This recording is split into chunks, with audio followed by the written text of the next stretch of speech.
अस्सलाम वालेकुम जी। मैं ਤੁਹਾਡਾ ਆਪਣਾ ਵੈਸ ਕਮਨ ਸਿਆਲਕੋਟੀ। ਇਸ ਟਾਈਮ ਮੈਂ ਸਾਹੀਵਾਲ ਦੀ ਕੱਛ ਦੇ ਵਿੱਚ ਬੈਠਾ 136 ਨੌਵੈਲ ਪਿੰਡ ਦੇ ਵਿੱਚ। ਇੱਥੇ ਚੱਕ ਆਖਿਆ ਜਾਂਦਾ। ਮੇਰੇ ਨਾਲ ਬੈਠੇ ਨੇ मोहतरम असलम साहब, ਇਹਨਾਂ ਦੇ ਨਾਲ ਹਾਫਿਜ਼ ਸਾਹਿਬ ਬੈਠੇ ਨੇ, ਜਨਾਬ ਬਾਬਾ ਜੀ ਤਸ਼ਰੀਫ ਫਰਮਾ ਨੇ, ਨਾਲ ਇਹਨਾਂ ਦੇ ਭਾਈ ਬੈਠੇ ਨੇ। ਗੱਲ ਪੇ ਕਰਦੇ ਸਾਂ ਅੱਗੇ ਤੇ ਮੈਨੂੰ ਗੱਲ ਬੜੀ ਪਸੰਦ ਆਈ। ਮੈਂ ਕਿਹਾ ਮੈਂ ਚਲੇ ਜਾਣਾ ਆਰਫ ਵਾਲਾ ਨੂੰ ਨਿਕਲਣ ਲੱਗਾ। ਅਗਰ ਤੁਸੀਂ ਮਸਜਿਦ ਦੇ ਵਿੱਚ ਜਾਂਦੇ ਹੋ ਨਮਾਜ਼ ਪੜ੍ਹਨ ਵਾਸਤੇ ਤੇ ਜਿਹੜਾ ਮਸਜਿਦ ਦਾ ਕਾਰੀ ਹੈ, ਜਿਹੜਾ ਮਸਜਿਦ ਦਾ ਇਮਾਮ ਹੈ, ਉਹਨੂੰ ਆਪਣਾ ਨੌਕਰ ਨਾ ਸਮਝੋ, ਉਹ ਅੱਲਾ ਦੇ ਘਰ ਦਾ ਖਾਦਮ ਹੈ। ਬਿਲਕੁਲ ਪਹਿਲੀ ਗੱਲ। ਦੂਸਰੀ ਗੱਲ ਕਿ ਜਿਹੜਾ ਮਸਜਿਦ ਦਾ ਇਮਾਮ ਹੈ, ਜਿਹੜਾ ਮਸਜਿਦ ਦਾ ਕਾਰੀ ਹੈ, ਹਾਫਿਜ਼ ਹੈ, ਮੁਅੱਲਮ ਹੈ, ਉਹਨਾਂ ਸਾਰਿਆਂ ਵਾਸਤੇ ਮੇਰਾ ਇਹ ਪੈਗਾਮ ਹੈ ਕਿ ਤੁਸੀਂ ਸਿਰਫ ਇੰਤਜ਼ਾਮੀਆਂ ਦੀ ਤਨਖਾਹ ਤੇ ਨਾ ਬੈਠੇ ਰਹੋ।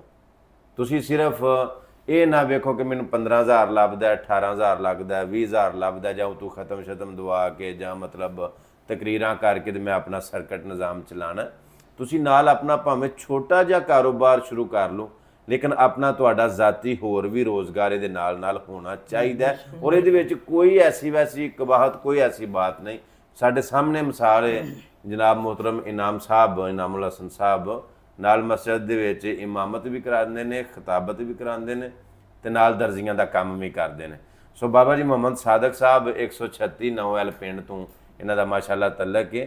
ਇਹ ਮਸਜਿਦ ਦੇ ਮਤਵੱਲੀ ਵੀ ਨੇ, ਖਾਦਮ ਵੀ ਨੇ, ਤੇ ਇਹਨਾਂ ਨੇ ਰੋਕਿਆ ਵੀ ਨਹੀਂ ਕਿ ਕਾਰੀ ਸਾਹਿਬ ਤੁਸੀਂ ਸਿਰਫ ਨਾ ਸਾਨੂੰ ਨਮਾਜ਼ ਪੜ੍ਹਾਇਆ ਕਰੋ ਤੇ ਸਿਰਫ ਬੱਚਿਆਂ ਨੂੰ ਕੁਰਾਨ ਪੜ੍ਹਾਇਆ ਕਰੋ, ਤੁਸੀਂ ਕਾਰੋਬਾਰ ਨਹੀਂ ਕਰ ਸਕਦੇ।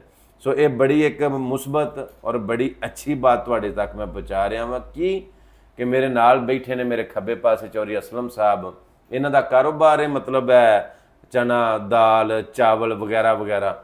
ਅੱਛਾ, ਇਹਨਾਂ ਨੇ ਇਸ ਉਮਰ ਦੇ ਵਿੱਚ ਕਾਰੀ ਸਾਹਿਬ ਕੋਲੋਂ ਕੁਰਾਨ ਪਾਕ ਪੜ੍ਹਿਆ ਅਲਹਮਦੁਲਿਲਾ। ਔਰ ਇਹ ਬੜੀ ਖੁਸ਼ੀ ਦੀ ਬਾਤ ਹੈ ਕਿ ਕੁਰਾਨ ਪਾਕ ਇਸ ਉਮਰ ਦੇ ਵਿੱਚ ਨਾ ਪੜ੍ਹਿਆ, ਬਚਪਨ ਦੇ ਵਿੱਚੋਂ ਨਹੀਂ ਸੀ ਪੜ੍ਹਿਆ, ਕੋਈ ਬਾਤ ਨਹੀਂ, ਲੇਕਿਨ ਹੁਣ ਉਹਨਾਂ ਨੂੰ ਖਿਆਲ ਆਇਆ ਤੇ ਉਹਨਾਂ ਨੇ ਦੁਬਾਰਾ ਫਿਰ ਮਤਲਬ ਉਹ ਜਾਨਾ ਇਸ ਸਟੈਪ ਲਿਆ ਤੇ ਕਾਰੀ ਸਾਹਿਬ ਨੇ ਕੁਰਾਨ ਪਾਕ ਇਹਨਾਂ ਨੂੰ ਪੜ੍ਹਾਇਆ।